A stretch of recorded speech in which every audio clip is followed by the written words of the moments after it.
অবশ্যই প্রকাশিত হবে। সেদিন কোনো খুনি পাবে না কে ইনজেকশন পুশ করেছিল, কেন করেছিল, পরিবারের লোকদের কথাকে উপেক্ষা করে পর্যন্ত কেন জোর করে তার গায়ে ইনজেকশন দেওয়া হয়েছিল। আর কিছুক্ষণ পরেই আল্লাহর বান্দা অবশেষে দুনিয়া থেকে বিদায় নিল। কেন? এগুলোর জবাব একদিন না একদিন বের হবে।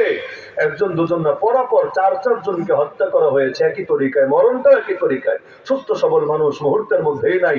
এগুলো দেখলে মনে হয় যাদেরকে জেলে ভরেছে এদের উপর দয়া করেছে, দয়া ভিক্ষা দিয়েছে যে তোদেরকে জেলে বললাম একদিন না একদিন বের হবি, যদিও ল্যাংড়া হবি, যদিও তোরা খরাবি, যদিও তোদের কিডনি ড্যামেজ হবে, যদিও তোদের সমস্যা হবে।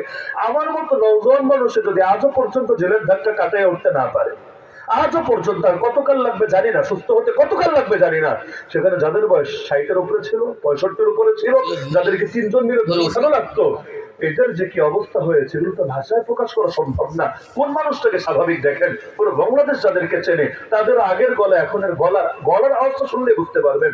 আগের চলে এখনের চলে, কিডনি রোগ নিয়ে এই বয়সে ভর্তি। আপনি সব হিসাব নিকাশ মিলালেই দেখবেন যে আগের জীবন এই জীবন কোনো মিল পাওয়া যায় না। তারপরও যাদেরকে ধরেছে অন্তত যান ভিক্ষা দিয়েছে যে 10 বছর, 5 বছর, 2 বছর, 1 বছর, যাই হোক খেটে তো বের হবেই।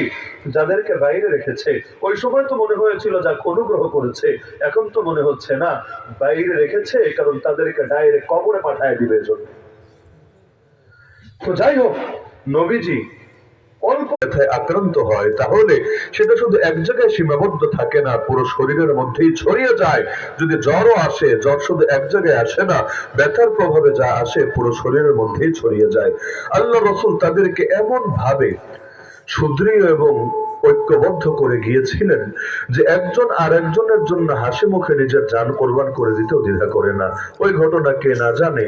ইকরিমা রাদিয়াল্লাহু আনহু আহত হয়ে পড়ে আছেন, পানি চাচ্ছেন।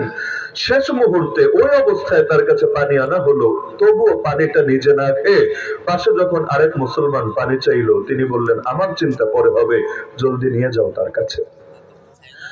দ্বিতীয় জনের কাছে নিয়ে গেল, সে নিজে পানি পান করবে, পাশ থেকে আরেকজন আওয়াজ দিল, সে বলল আমার চিন্তা পরে হবে, নিয়ে যাও আগে আমার এই মুসলমান ভাইয়ের কাছে। তৃতীয় জনের কাছে গিয়ে দেখলো সে শহীদ, দ্বিতীয় জনের কাছে ফিরে এসে দেখলো সে শহীদ, প্রথম জনের কাছে ফিরে এসে দেখলো সেও বেঁচে নেই, সেও শহীদ। তিনটা প্রাণ ঝরে গেল, কারো আর পানি খাওয়া হলো না, কিন্তু শেষ সময়ও নিজের ভাইকে নিজের উপর প্রাধান্য দিয়ে গেল। অন্য মুসলমানকে নিজের উপর এত বেশি প্রাধান্য দিত। ওসমান রাদিয়াল্লাহু আনহুকে যখন বন্দী করার সংবাদ ছড়িয়ে পড়লো, শুধু বন্দী নাই, গুজবও ছড়িয়ে গেল যে মক্কাবাসীরা তাকে হত্যা করে ফেলেছে, তাকে শহীদ করে দিয়েছে। আল্লাহ রাসূল সাল্লাল্লাহু আলাইহি ওয়াসাল্লাম একটা গাছের নিচে হুদায়বিয়ার প্রান্তরে 1400 সাহাবীকে একত্র করে বায়াত নিয়েছিলেন যে তোমরা সকলে আমাকে বায়াত দাও এই